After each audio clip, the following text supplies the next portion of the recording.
On ne prie pas comme ça. Père éternel, au nom de Jésus-Christ, je te demande de me donner. Et puis ajoute.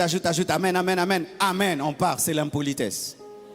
C'est Père Tout-Puissant, au nom de Jésus, je te prie de me diriger.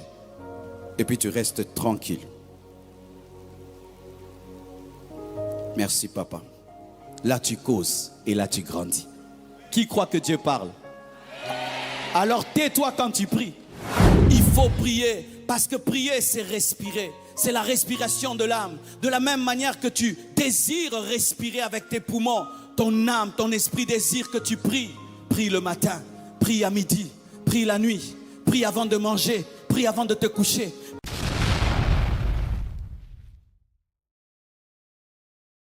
On ne prie pas comme ça. Père éternel, au nom de Jésus-Christ, je te demande de me donner. Et puis ajoute.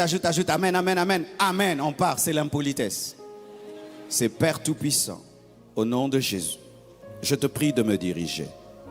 Et puis tu restes tranquille. Merci, papa. Là, tu causes et là, tu grandis. Qui croit que Dieu parle? Alors tais-toi quand tu pries. Si tu crois que Dieu parle, pourquoi tu parles jusqu'au bout? Tais-toi pour qu'il parle aussi, parce que c'est un dialogue. Mais la plupart des temps, tu monologues. Et puis tu dis que Dieu t'a parlé. Dieu ne t'a pas parlé. Tu t'es parlé à toi-même. Parlez et taisez-vous. Parlez et taisez-vous. Et vous aurez une intimité avec Dieu. Et vous serez les prophètes de vous-même. Dieu te parlera. Dieu te guidera. Mais Dieu ne sait pas te parler parce que tu parles tout le temps.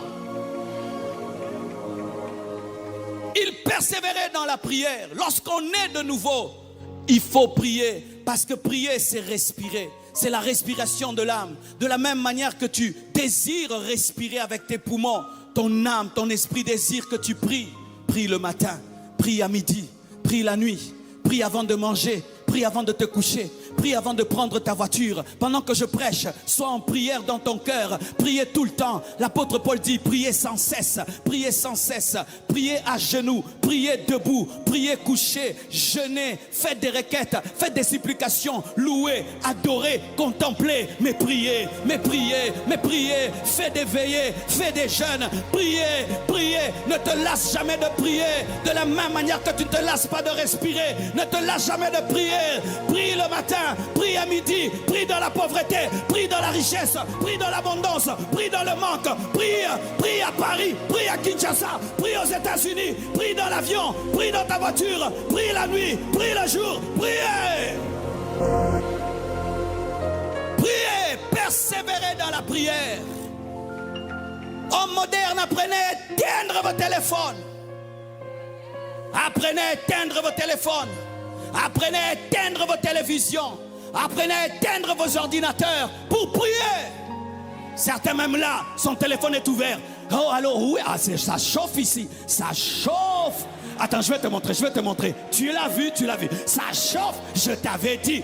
Apprends à éteindre ton téléphone. Tout le temps, photo. Oublie tes photos et prie et adore. Filmez. Oublie de filmer. Prie. Lorsque tu vas dans le bureau d'une autorité, tu éteins toujours ton téléphone. Mais toi-même, dans la présence de Dieu, ton téléphone est ouvert. Et n'importe qui peut t'appeler et tu arrêtes de prier parce qu'on t'a appelé. Tu n'as aucun respect pour Dieu. L'une des maladies de l'homme moderne, il est tellement occupé et il ne prie pas. Il a tellement de pression et il ne prie pas. Mais comment tu peux avoir autant de stress et tu ne pries pas? Sincèrement, voici mon secret pour vaincre le stress. C'est entrer dans la présence de Dieu. Quand je suis stressé, j'entre seulement dans la présence de Dieu. Oh Rashagaba, Zipragedaba, Aramashaga, oh Rabababa. Plus je prie, plus il me décharge. Et puis j'oublie que j'ai mes problèmes. Frère, il est temps que tu te mettes à genoux et que tu pries. Tu as trop demandé la prière. Il est temps que tu pries pour toi-même. Oh, prie pour moi. Tu as une bouche pour prier pour toi-même. Et tu as des genoux. Agenouille-toi et prie. Priez pour vous. Priez pour les autres. Si tu veux garder la foi. Il persévérait dans la crainte de Dieu. Quand on met crainte, ce n'est pas la peur de Dieu. Dieu est notre Père, il ne faut pas avoir peur de Dieu. Mais quand on dit, c'était la crainte s'emparer de tous, c'était le respect. Oui, il faut respecter Dieu. Il faut honorer Dieu. On ne chique pas à l'église. La première fois que je suis allé dans une église en Europe, j'étais étonné. Les gens causaient en plein culte. Les gens chiquaient en plein culte. Les gens buvaient, mangeaient en plein culte. Ils se levaient quand ils voulaient et ils partaient. Et je voulais crier, mais quoi comme ça? Mais j'étais un invité. Mais quand ils vont aux Champs-Élysées, là ils se tiennent.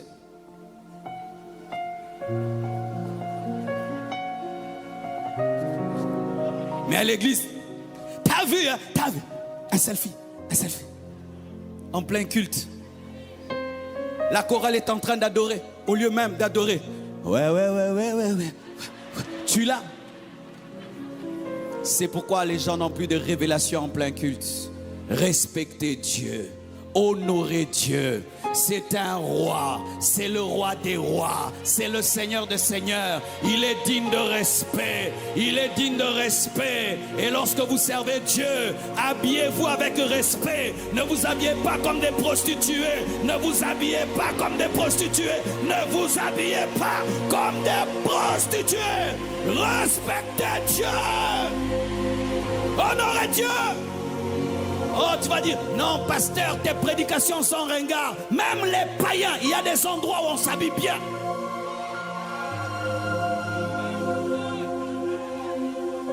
Obéissez à sa parole. Arrêtez de l'écouter.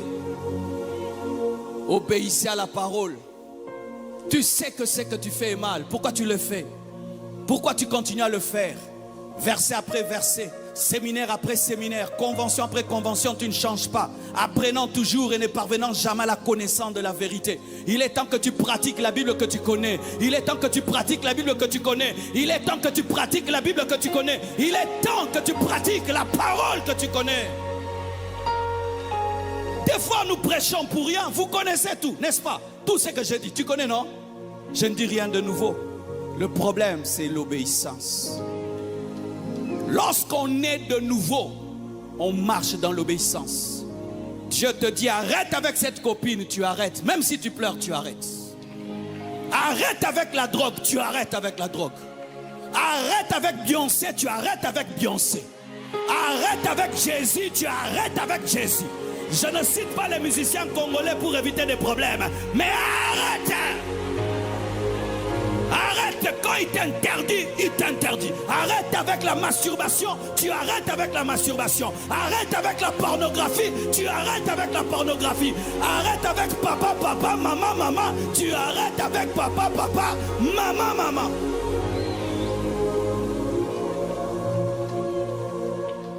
Tu es chrétien mais menteur. Mais tu sais que c'est le mensonge. Tu es chrétien mais tu es idolâtre et tu sais que Dieu a interdit l'idolâtrie. Tu es chrétien mais tu voles et tu sais que c'est voler. Tu vis avec un homme qui ne t'a pas épousé.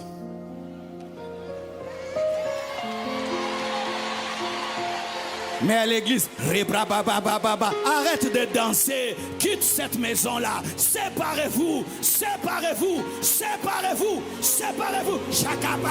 Arrête, tu as trop dansé, séparez-vous. Lorsque tu donnes ta vie à Jésus, tu dois vivre dans l'obéissance. Et tu dois accepter la parole de Dieu quand il te donne la joie. Mais quand si elle te rend triste, la parole ne nous est pas donnée seulement pour nous donner la joie. Elle est aussi venue pour nous rendre tristes. Mais c'est par amour que le médecin, des fois, t'ouvre le ventre et enlève une partie de tes intestins. Parce que c'est nécrosé. Des fois aussi, Dieu doit ouvrir ta vie, enlever quelque chose, parce que ça va te tuer.